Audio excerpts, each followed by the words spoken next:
Hello everybody and welcome back to All That Jess. How are you doing? This is probably the weirdest, most random background I've ever had. I am recording this in the office, so I apologise for this. We've got the Ireland flag and we've got the Dublin flag. It is one of those days where it is absolutely miserable outside, it is lashing rain, and I knew that by the time I got home from work I was A, going to be soaking wet, and B, it was going to be pitch dark outside. So I said, you know what, I'm going to stay in the office, but there's no good backgrounds here. Anyway, we're going to make it work. In my last video, I talked to you guys about what was bothering you. What were you worried about? What were your main concerns about coming to Ireland?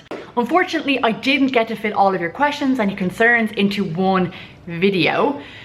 So this is round number 2.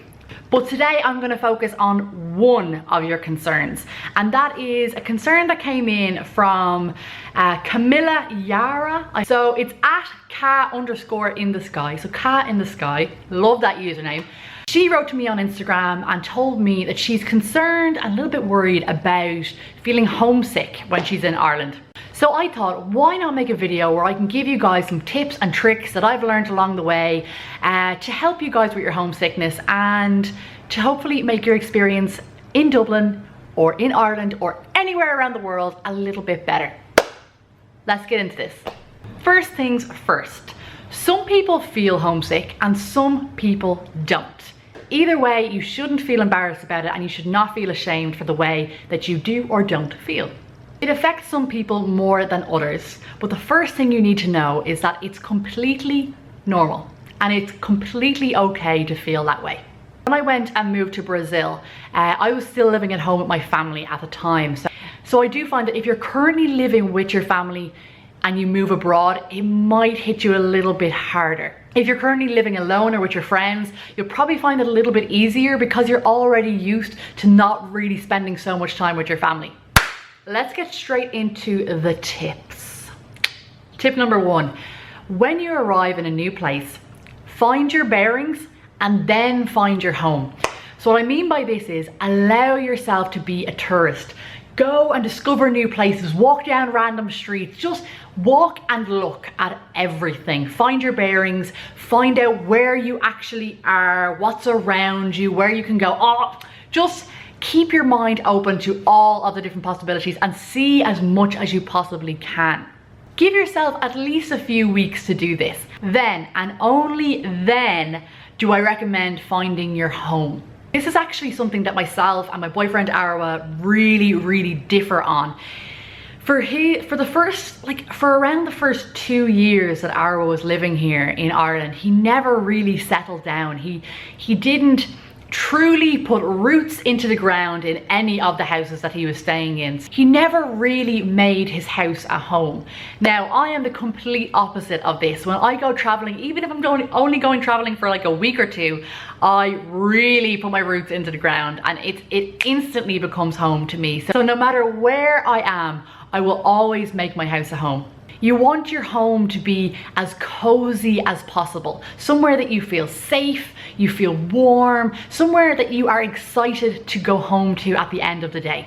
If you can build a new home abroad, you won't miss your actual home as much as you would think. Tip number 2, stay connected, but don't stay too connected. Thank God for Skype, WhatsApp, Facebook, Snapchat, every other social media account that you can use to stay connected with your family. Hallelujah. But beware of using them too much. Staying at home on your laptop or on your phone can make you feel 10 billion times more homesick. If you're constantly going through your Facebook account and seeing what your friends and family are doing back at home, it's just not going to make you feel good, guys. Set a specific time that you're going to come online and talk to them, and then once that time is up, make sure to close over the laptop, turn off your phone and get out there and keep exploring. Because like I said before, going and living in a different country might just be a once in a lifetime opportunity for you. So you don't want to spend it on your laptop or glued to your phone all day. It's also really important to note that staying connected on your phone and your laptop that's not the only way to stay connected. There are so many other things that you can do. One of my personal favorites is sending a postcard. It's easy, it's ridiculously cheap, and it will definitely put a smile on your family's face when it arrives at their doorstep. Feeling homesick is fairly shite. Like, let's be honest, it's just shite. Like, you don't feel good, you're just feeling under the weather. It's not a good time. Am I right? Am I right? So my next tip is to always have something to look forward to. Give yourself a bucket list of things that you want to see and you want to do before you're going to go home. Whether it's taking a road trip around Ireland and seeing all of the different counties, or maybe it's just trying out different local coffee shops around the city. Write down a list of everything that you want to do and look forward to it. Feel the excitement. You can even tick them off as you go along, and know that when you do get to the end of this list, you're gonna fly home and you're gonna see your friends and family once again.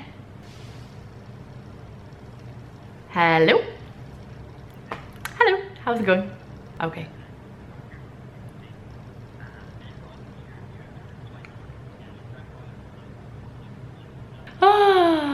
Okay, gotta get back in the zone. My last and final tip is to let me start the sentence again. God, he completely knocked me off my train of thought. Come on, Arwa. Okay. My last and final tip is to make friends. Now, I know this is way easier said than done, but at the same time, I think it's easier than you think it is. You know what I'm saying? You know what I'm saying? Finding people that you can relate to and that can support you and fill you with love and hugs in times of need. That is the ultimate cure to feeling homesick. Don't be nervous about finding friends when you arrive here. You are going to have a crazy amount of friends. There are so many ways that you're going to make friends here. If you're studying English, you're going to have loads of people in your class. If you're living in accommodation, you'll probably meet people there too. There are meetups, there are pub crawls, there's a million and one ways to make new friends. As long as you are open to a new friendship and you're willing to support them just as much as they want to support you, you are sorted. I really hope you enjoyed this video, guys. Sorry again about the kind of random weird background that we've got going on here, but thanks for sticking with me. If you guys have any more tips to stop feeling homesick, please do leave a comment down below and help each other out as well. I've got some interesting news for you guys. Myself and Arwa are flying to Iceland next week. Oh yeah, baby, Iceland. We are so freaking excited about going there. It's somewhere that we both wanted to go for so long. So yeah, I'm pretty sure the next video is gonna be in Iceland. Stay tuned. I will see you guys again soon, real soon. And I love you. Beijo, ciao.